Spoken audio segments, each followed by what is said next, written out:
point in my life where I'm transitioning into bigger things, going into bigger seasons, having to overcome more trials, more tribulations, more than I could ever imagine, or that I can, even conceptualize or break into, because it's all created from God. It's all published by God. It's a God journey. It's a spiritual journey of health, progress, growth.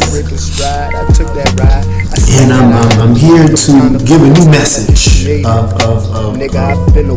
So right now I'm reading the Bible, and I'm reading 1 Corinthians chapter 15 verse 1.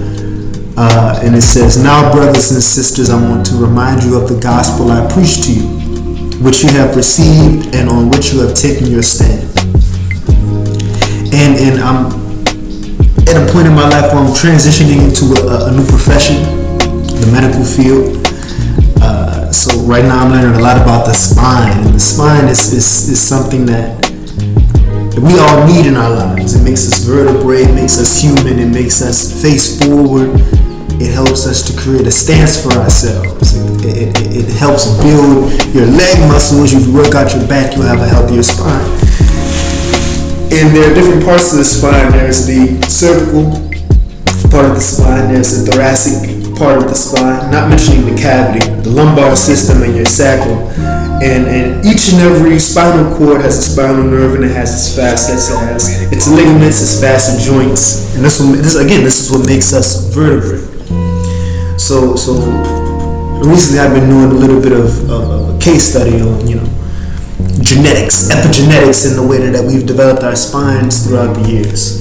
And actually we've developed quite a bit as it relates to our spines. And in different parts of the world, there are positions, I guess.